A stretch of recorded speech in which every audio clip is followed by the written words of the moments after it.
Hey everyone, welcome to Passer Play. So we have Reasonable Doubt Season 1, Episode 9, the season finale, titled Already Home, currently streaming on Hulu. So we open up 6 months earlier to the flashback of Kalisha's night, her murder, the night of her murder. Two things basically happen. One, Theo does come to her house that night.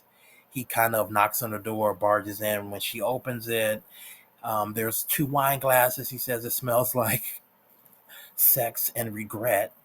And, she's like, "What are you doing here? Did you talk to Brayden?" And he's like, "No, I came here on my own." He's like, "You're ruining everything with this sale." He told her, he's like, "You're stealing money." And she's like, "No, you're stealing money and I have proof." And he's like, "Is that what you've been telling Brayden?" She's like, don't worry about it. I signed the NDA, basically leave, get out of here. And he does. Now, before Theo got there, Brayden was there first. And when Brayden came in, he told Kalisha, "I love you, but I can't believe that you said I sexually assaulted you." And Kalisha was like, "I told you multiple times that night in the hotel to stop. You didn't listen. You just kept going. And I just kind of went along with it at a certain point. But I was not interested in us having sex at that moment because assumingly they were fighting about their affair and how, he wasn't going to leave his wife." And she's like, that's my truth and you can kind of believe whatever you want." She agrees. She asks him for the NDA. She says she signs it. She says she just wants to move on from that night and she doesn't want to think about it again. And then she says, I don't want that last night of us to be the last memory. And so she, starts kissing him and making out with him. And then her and Brayden, they end up having sex. And honestly, I think at this point, after they do it, Brayden leaves, Theo leaves, and then Brayden, who's getting the ice cream for Sarah because it's their wedding anniversary this day as well. He opens up the NDA and realizes where Kalisha's signature should be. She signed "FU," and so he drives back to Kalisha's house and kind of comes storming in, and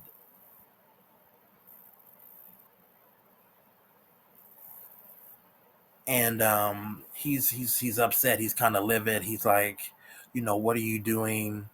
Are you trying to screw over my business? I built this. You're not going to mess this up for me." And Kalisha lets him know like that the only power he had over her was in the bedroom, because without his money, without the business, and even without her, he's just a sad, ashy N-word from DC trying to get his black card back, because he married a Caucasian woman and he's, sleeping with her to make himself feel good about it or whatever. And at this point, Brayden loses it. He calls her a greedy B word and stabs the stem of the wine glass into her neck, and she's bleeding out on the floor. And once this happens, Brayden just kind of runs and gets out of there. They still show Kalisha kind of just bleeding out on the floor. She does call Fallon, her cousin, but it looks like it just goes straight to voicemail. And we find out in this moment that Brayden is the one that killed Kalisha, which honestly I thought it was Theo. It could have even have been Sarah. Honestly, it could have been the husband. It could have been Kalisha's husband. It could have been a lot of people. So it turns out that it actually was Brayden, and we see that and we know that now. And in the last episode, Jax was like, she thinks she knows who killed Kalisha. And one thing that I do have to say before I go into the rest of it is that at first I didn't really understand why Kalisha wanted to even sleep with Brayden again, because she said he assaulted her, and I didn't really get why she would want to sleep with him after that. But then I realized, with her saying that the only power he had over her was sex, I do understand by her initiating it initiating the sex with him this time, literally screwing him, and then putting FU on the NDA, it's like screwing him over. So she's like doubly screwing him over. I think it was just a thing about feeling either empowered or feeling like she got over on him, because at that moment she felt like he had gotten over on her. And, at this point they had decided that, that it was over, and, he wasn't going to leave his wife, so she just kind of wanted to get her last kind of like, gotcha, screw you, whatever kind of thing over. And so I guess from that point of view, I get it, but I don't know. Other than that, we're back present 6 months where we should be. And basically Jax is in her office with Mitch, Rich, Mike, and her assistant saying, I'm pretty sure, I mean, I can't really prove it, but I believe that Brayden is the one that killed Kalisha. She shows them the NDA that Kalisha allegedly signed, and then she shows them the card that Brayden sent her as far as condolences for her stepfather Paul dying. And she's like, the M's and the E's, they match. They look exactly the same from both of these documents. She's like, I can't prove that he did it. And she's like, well, maybe, she's like, either he has some kind of dissociative kind of memory loss of that night, and he doesn't remember doing it, or slash, he knows he did it. He's lying to us, and he's like some kind of sociopath who's been acting like he's, the victim and whatnot this whole time. And from there, basically, we end up going back to the court, because now it's time for Jax to give her kind of closing statement arguments, and also the DA again to give their closing statement arguments to the jury before they, go off to deliberate whether or not for Brayden to be, guilty or not guilty as far as his sentencing. And before Jax goes into court, she's like sitting on the bench outside of the courtroom doors, and Brayden comes up to her to kind of like, give her a like a fist pump or a high five. And she kind of puts her hand back saying, why didn't you just tell me that you did it? You didn't have to lie to me. And Brayden doesn't say anything. He just kind of looks at her like, what you mean? What you mean? And so they go into the courtroom. He doesn't say anything to corroborate what she's thinking. And she does her job. She gets in front of the jury and says, the cops and their negligence on the actual proof at the crime scene, not following through on all evidence to evaluate if it was Brayden. Him being, she has Brayden stand up saying, he's a father, he's a son, he's a husband, he cares about his community. His mother, testified on his character as far as not liking guns or violence, and his brother dying, and how he, made her destroy the gun because he's just this decent man. And she gets her closing arguments. And then after that, they go to the next scene of her in the bathroom at the courthouse throwing up. And and and as she's coming out of the kind of bathroom stall door, cousin Fallon is right there in front of the toilet, in front of the door, kind of, laughing, saying, hard to tell lies in court, huh? And from there, now we're in the parking lot, and Jax is about to, getting into her car, and Brayden is right there in front of the car, kind of waiting for her. And he's like, how did you know? How did you figure it out?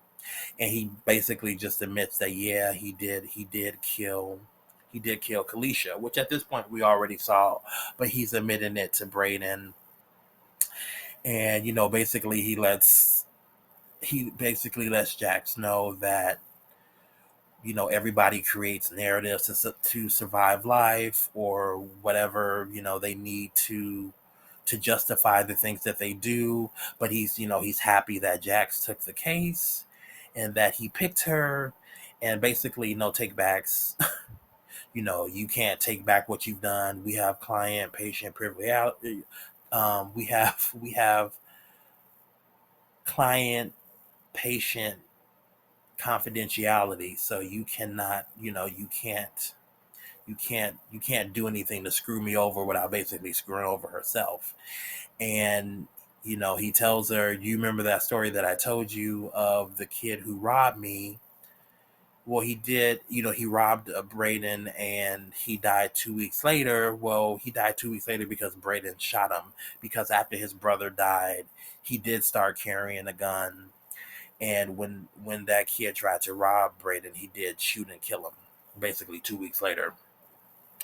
And so he admits at this point to killing Kalisha, also that he killed this kid when he was younger, even though the kid did try to rob him, and technically it's self-defense. But basically this isn't the first time that he's committed murder. And he seemed justified in self-defense, with that kid. And he's kind of justified with killing Kalisha. And at one point, I know in one review I said he was naive. I guess even I was wrong. The Dr. Jekyll, Mr. Hyde of Braden here.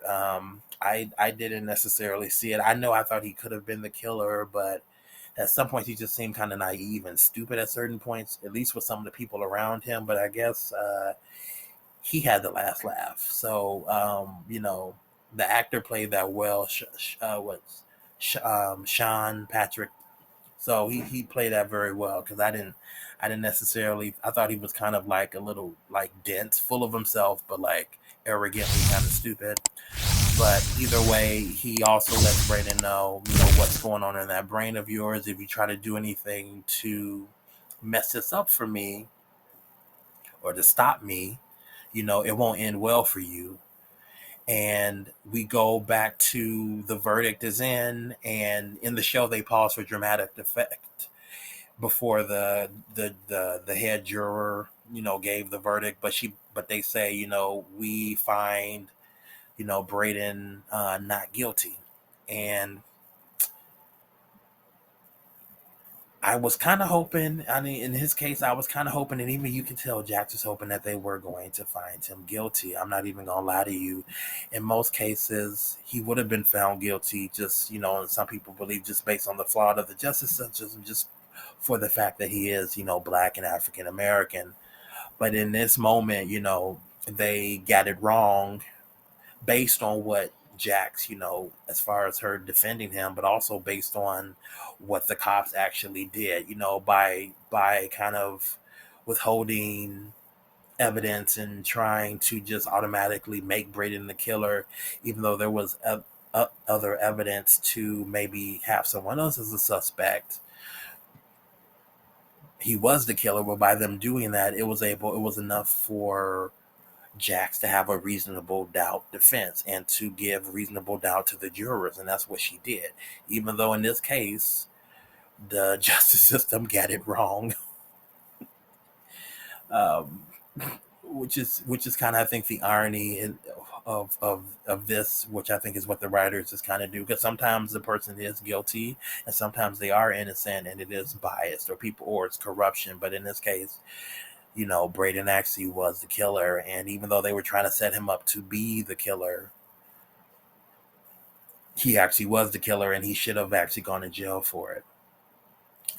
But either way, he's happy, and, he leaves, he tries to shake her hand, and she just kind of looks at him like, no, like F you kind of a thing. You used me. And, she just doesn't respect that, which I understand. And she just kind of feels a certain kind of way. Nobody likes being used or, lied to, manipulated, which is all of the above, which is basically what he did. And, she just feels a certain kind of way about it. Everybody else leaves the courtroom after the verdict, and she's just kind of standing there a little bit, just kind of looking, kind of just surveying the overall empty courtroom, probably just lost in her thoughts. And then from there we go to Braden is leaving with Sarah, and getting ready to go to their car in the parking lot, and she she's like, congratulations, Braden, I'll be divorcing you now, taking the kids and taking, half of your assets. And and he's like, wait, what? And she's like, I'm going to get my Uber now. I won't be riding with you, basically. Looks like everybody's a winner today, ho. And she basically just leaves him there in the parking lot because he was like, I'm going to do better and all this stuff. And she's like, yeah, that's nice. I mean, at this point, she's been humiliated. This was a national on all the TVs, on all the news outlets and newspapers. So, I mean, as far as the wife, she's just embarrassed. She's embarrassed. It's embarrassing. People talking about her behind her back, probably to her face. So, she doesn't want to continue in that marriage. Honestly, I don't blame her in that fact, even though she was doing shady stuff, Braden doing shady stuff. And I will say, as far as Kalisha, her actions to me kind of, her actions overall got it. I won't say that she was not a victim in some aspects, but like her actions is what really got her killed. A lot of the characters here, I mean, a majority of all these married couples, they're sleeping with everybody else but their actual spouses, and so the choices that a lot of the characters have made have landed them in the circumstances that they're in, and unfortunately, Kalisha's decisions have it cost her her life.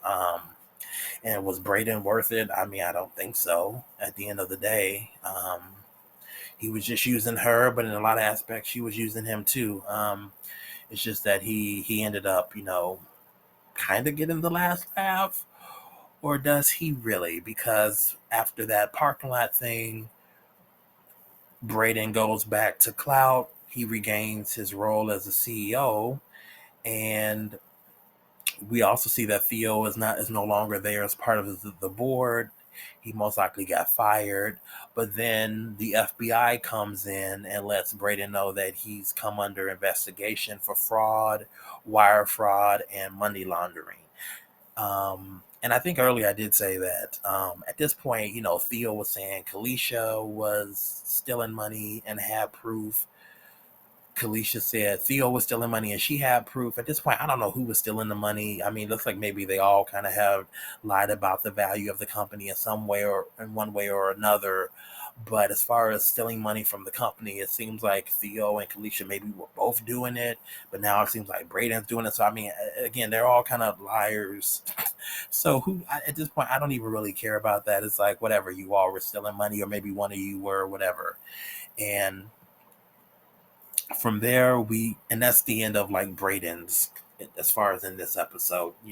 Maybe he'll show up in season 2 because he may need another lawyer for the fraud and all that with the FBI. And so we go to Damon and Jax. They end up meeting at the same coffee shop. Jax, lets Damon know that it's not fair for them to continue the relationship, and that she's not going to try to, she's going to try to save her marriage with Lewis, and keep her family together. And Damon is a little hesitant, saying, "So you're picking him? You're not going to pick me?" And he tries to talk to her, but she's like, I'm going to go try to fix my family. And he just ends up leaving and says, I'll see you later, Fairfax. And then from there, we go to Damon goes back to the auto shop. He lets CJ know that he doesn't want to do the illegal side of the business anymore. Well, because it can land him in prison, but also he basically let CJ know that he was doing it because of Jax and, having more money in his pocket to take her out and stuff like that. And CJ was like, well, here I was thinking you were doing it for me because I'm your brother. And because Damon said that, CJ's like, well, you don't have her, you don't have me, and you don't have this job. You're fired. Get out of here. Get your stuff and get out of here. And at one point, Damon was like he had owned the auto shop, but apparently their father had left it to the brother CJ as far as the name on the deed. So there's really nothing that Damon can do. CJ just feels, even though it's like, as your brother, do you want him to go back to prison, especially if you know that he didn't commit the crime to begin with? So I don't know. It's a, it's that's a not the best relationship between them as brothers either. But you know, at this point, Damon feels like he's lost everything. And we see that Jax is driving in a car, and there's a car that crashes and hits her from the back. It's like she bumps her head against the steering wheel, but she kind of gets out of the car dazed and confused. And then they show somebody coming up behind her and kind of abducting her, putting something over her head. And at this point, it turns out that it is Damon, and he has her somewhere like an abandoned garage of the auto shop, where he's like tied her up with rope, and he has a gun, and he's basically letting her know that she basically led him on. She helped him, gave him hope. you know she made she was like the one good thing in his life. He lied to get out of prison because of her, and made him feel like a guy like him could have a woman like her. But at the end, she was just using him. She didn't love him, not like he loved her. And Jax is like, we did have something special, when we met like those 16 years ago. you know um you knew me like no one else, and they did connect. And he probably still knows her, like maybe Lewis doesn't on some level. But she's like, that's 16 years ago. Things have changed. I'm a married woman, I have kids. And she's making those decisions based on her family, her kids, and Lewis, because she chose to marry him, and they've been together that length. They've been together 16 years. That thing with Damon was what, a matter of some days or a couple weeks. But either way, she lets Damon know that she really cares about him a lot. She doesn't say she loves him. She just says she cares about him, and she's sorry. But he has to let her go, and she couldn't just give up her family for his potential. And basically, Damon's like, he keeps like, he does put the gun to her face a couple times and different things like that. And he's kind of like angry and erratic, but he lets her know that he would never do to her what she did to him, because he loves her. And he's like, so much for effing potential. And then he shoots himself in the head, and like, he just shoots himself in the head and he dies. And at this point, Lewis is outside of the auto shop, because earlier the babysitter that was watching the kids called him because Jax hadn't came home. And Lewis asked Mike for help, the investigator. He asked Chanel and Jamarion for help, who told him about Damon. And he went to the auto shop to talk to Damon, and they meet, and Damon pretended like he didn't know where Jax was, and that he doesn't mess with married women, and that he hadn't seen her. But for whatever reason, Lewis has kind of had a weird vibe, so he stayed outside of the auto shop while Damon stayed there. And he asked Mike to have cops come over to the auto shop to kind of check it out. And basically, when Damon shoots himself, that's when the cops kind of rush in. And from there, we show Damon. I mean, yeah, Damon is dead, but we show that Jax and Lewis, they end up going home. They end up smoking some weed, and Jax lets Damon know about Paul, and how she just kind of realized herself what he was doing and who he was, and that she's sorry that she didn't tell him, or that she didn't feel comfortable with it. Lewis, he's like, I'm sorry that you felt you couldn't come to me. Why? At first he was like, why didn't you come to me? We had him around our kids and different things like that. But she's like, they were safe, nothing happened to them. She didn't, she was making sure that they weren't left alone with Paul like that anyway. But she asks Lewis, is he still willing to go to couples therapy? And he says, yes, he is. and it kind of ends with that there. The one thing that I didn't mention was that earlier in the episode we have Paul's like wake, where basically they don't show the funeral, but they have Paul's wake where the kids are there, family and friends, and this is the kids' first time losing somebody that they know. But Jax isn't sad. Paul is there, but Lewis is kind of looking at Jax like, why isn't she like emotional? Because she doesn't even really know how to feel about it. But that's one thing that I didn't really cover because of all the things that happened. That wasn't really like a major thing. She also does tell Mama Lou that she believes Paul was grooming her and he had been doing it for like years, and that there was other incidents other than the one where Paul, accidentally went into her bedroom, and that, she just wants her mom to listen to her and, basically just kind of just understand that she didn't feel safe with Paul, and, that's why she was like so adamant about it, and that's why she had been keeping her distance from Paul all these years. But she just kind of realized that it had more clarity now. And then Mama Lou, lets her know that she has tried to protect Jax and be a good mother. She lets her know when she was younger that her father, her biological father, was high, hung, kind of strung out up against the wall when Jax was a baby, sitting on the couch watching TV. And when when Mama Lou came home to that, she packed up, um, her dad's stuff or her husband's stuff, her Jax's biological dad's stuff, and, took him and all his stuff to a friend's house, and, just basically got Jax away from her biological father because of that. And so the last thing that we have is that Jax is running.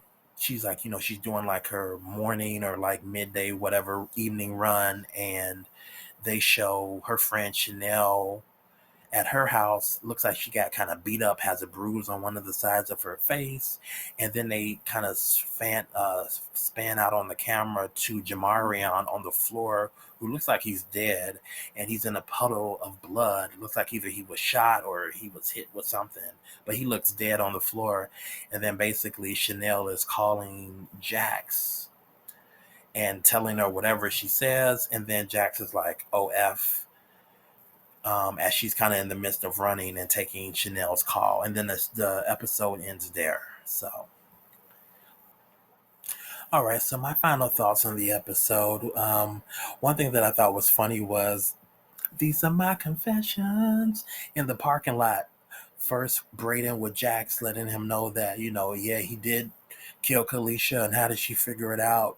And then with Sarah, and then with Sarah telling Braden, that she wants a divorce, and she's going to take the kids and half of, basically his assets, even though her father, she said earlier in the season that her father was like some the CEO or whatever of this billion or multi-million dollar tech company. That's how she was able to find Kalisha's husband, where he lived or his house or phone number or whatever to begin with. In that episode where, she's like, we can get, they could get her husband Braden back. So she has money either way, with or without the money from Braden, but, just to screw him over, like she had told Kalisha's husband, that's why she's going to do it. But again, she was publicly, nationally, on every, news channel, whatever, internet, embarrassed, from, Braden having this affair that turned into this murder trial anyway. So, I mean, maybe she really did love him, but, after all of that, and then finding out too on the night of their anniversary, he went over to see Kalisha. I mean, I don't really blame her for wanting a divorce and leaving him. But apparently they do think alike because they like to give all these confessions in the parking lot. But either way, I just thought that was funny. Um, overall, just seeing kind of the choices that people are making, especially Damon's choice to kidnap Jax, I guess, to maybe do one plea to kind of get her to see that, maybe he would be the best guy for her. But at the end of the day, she, though she still had these kind of unresolved feelings for him, and I still feel like Lewis maybe started off as a rebound. She still ended up choosing to be with, at least pick her family, Lewis and the kids, even though we still don't necessarily know if Lewis is going to decide to be with Jax, in the long run. But also to I would say the Dr. Jekyll, Mr. Hyde of how Braden Braden was, and then kind of how he flipped once, Jax was on to him, and then also the Dr. Jekyll, Mr. Hyde of Damon too. How he flipped once he realized that Jax was basically going to pick Lewis over him too. So I mean, it was just very interesting to see how they kind of flipped that as the characters and as the actors. And again, I think that both of them, Michael Ealy and Sean Patrick Thomas, the actor who plays Braden, they did a good job in that. Um, and um, I think that overall, as far as the season finale, I thought that it ended well. I mean, I thought it was a good season finale. Um, I thought that it stuck to its landing. And anything else? Yeah, I didn't really care about Paul at this point. They showed us a little bit of the wake and whatnot, so I didn't really care. I do like the rich lawyer character, who was like the co-counsel with Jax on this. I do like her assistant. I like Mike the investigator. I like Lewis. I like the kid, like Mama Lou, the kids. Like I like all the other characters. The friend groups. I just finally started remembering her friend Chanel's name, but the other ones, again, as I said, it's kind of okay to me, more or less. I didn't really care about the friends group that much, as far as Jax's friends. But other than that, I would say now, as far as overall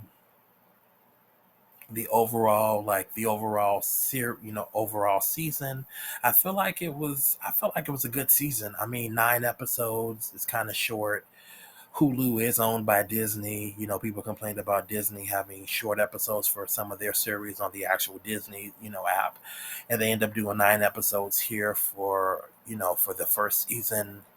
Maybe that's just how they wrote it, or again, it could be, because of whatever the budget is. But either way, I feel, quality is better than quantity. So a quality 9 episodes is, better than 20 episodes that are all crap. So I will say overall, I think that the writers did a great job as far as the 9 episodes. I feel like the show to me really picked up with the flashback episode with with Jax and Damon, and from there it was really good. Then you have you have the sex episode with everybody having sex, and that was like episode 7.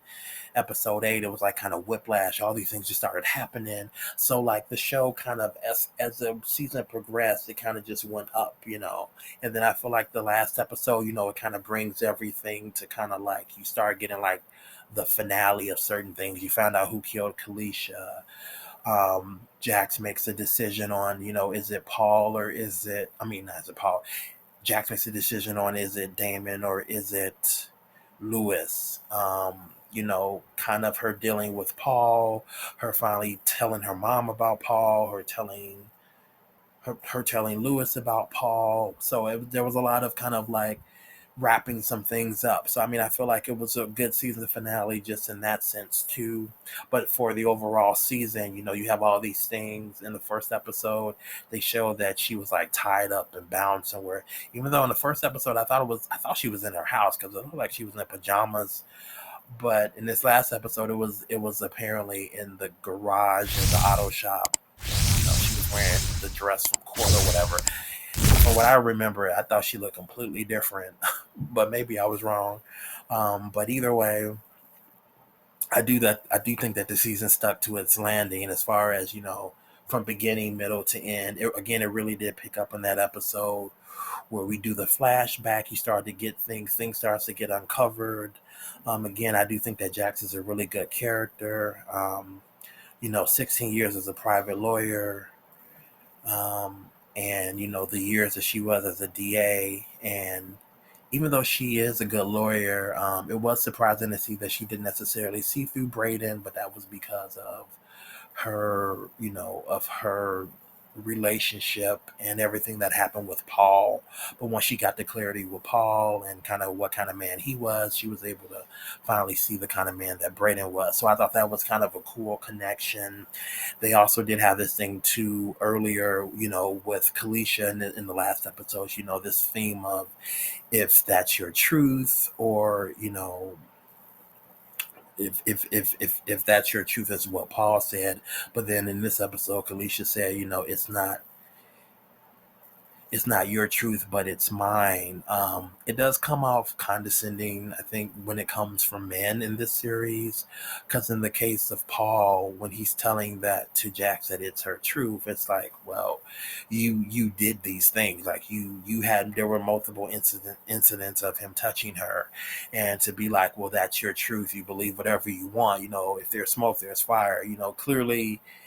Clearly something was going on, regardless of him just acting like it was accidental. Was it really an accident? And telling her it's her truth, it's like, well, you actually tangibly were doing these things. It wasn't like she was seeing something that wasn't fair. He was repeatedly touching her in multiple incidents. And then as far as Kalisha telling Braden, and it's not your truth, but it's mine. Yes, she felt sexually assaulted in that circumstance in the hotel, but she did still choose to, sleep with Braden again after that. Well, because she said she had moved on, she wanted to move on from it, and she didn't want to think about it anymore or whatever. And she used that circumstance, it seems, to kind of maybe regain, power over him, and to kind of screw him over, like she felt that he had been doing to her this whole time, for not choosing to be with her over his wife. And, again, I do feel like circumstantially Kalisha's decisions, got her killed. Ultimately, too, in a lot of cases, Damon's decisions got him killed too. They talk about, toxic people being toxic. We say people are toxic, people are messy, whatever words you want to use. At the end of the overall season, at the end of the day, a lot of these, characters were toxic or messy individually, and then even so with each other. You have Kalisha and Braden and Sarah, Kalisha and her husband, Jackson Lewis, Jamarion and Chanel. Like, all of the married couples here have issues in different capacities. A lot of the couples in this show, for this first season, they're sleeping with everybody but their actual spouses. Even the relationship with Damon and his brother CJ is messed up. And Jamarion is having threesomes and all kind of stuff. And honestly, Lewis was, out of everybody, honestly, other than like the messy kind of toxic relationship with Jax, Lewis, up until what, episode 7, when he the sex episode, when he had that threesome, he was actually the only one who was kind of decent. There was the friend too that, who was positive and telling, Lewis that he needed to do couples therapy, but I don't even remember his name. So other than, yeah, so that guy and his wife, who I don't even know, we don't even never, I don't even know who that is. In that episode, that was like maybe the only healthy relationship that they showed you, but you didn't even see who the couple was. You just saw him. We never saw who his wife was. So I thought that was interesting. And Lewis was trying and committed and trying to, work on their marriage up until episode 7, when he just kind of finally kind of gave up and stopped trying, which I didn't blame him, because Jax didn't want to make a decision, and her kind of, and her not deciding on who she wanted to be with. and continuing to carry on with Damon is what ended up kind of putting all these things into effect that end up, getting the result of, Damon, killing himself. And then again, true, of course, Damon is did take his own life. You can't put all that on Jackson. I'm not even trying to, but you know, if she had just kind of decided that, yeah, I'm separated, from my husband, and I'm going to take this time to figure out myself and what I want, and not, sleeping around or whatever, then I think, Damon might still be alive. And, maybe he could have been a choice, later on, because, but, I guess we'll never know. And then too, the fact that again Michael Ealy plays a lot of these kind of characters. It was cool to kind of see him in a show format because you kind of get to see the evolution of like the character over episodes versus just in the movie. So I think he got to do more as far as being in a TV show versus if we saw this in the movie for like an hour and a half or something. But I thought that was cool, but Jax was, playing games on deciding to work on her marriage, and she did use Damon, who did make it clear that he wanted something more. It is an overall tragic ending to his story. I guess I don't know. I don't feel like his character had to kill himself.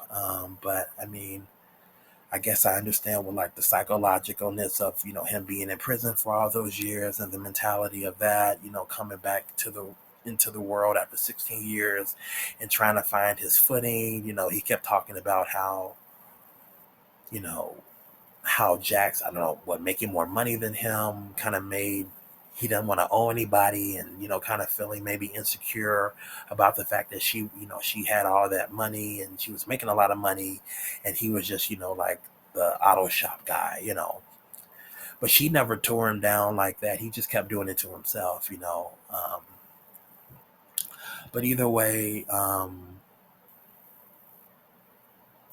I do believe that the season kind of stuck to his landing, though, and I do think that overall this was a good show. It's a good season so far. They haven't renewed Reasonable Doubt for season two as of yet, so we'll find out what happens. But if they do get a season two, I'm here for it, and I do like what the writers has done with a lot of the characters. I think they do have nuanced male characters. Again, I don't really hear people talking about this show.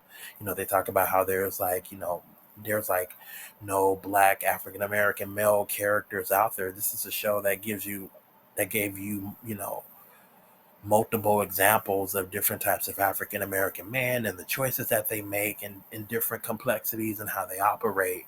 But I haven't really heard anything about, this show. But either way, I think overall this was a good show. Um, Let me know if you like this review. If you do, hit the like button. If you have any comments about anything I missed about the overall show, please comment below. Other than that, please subscribe if you haven't done so already. And I will see you next time. Bye.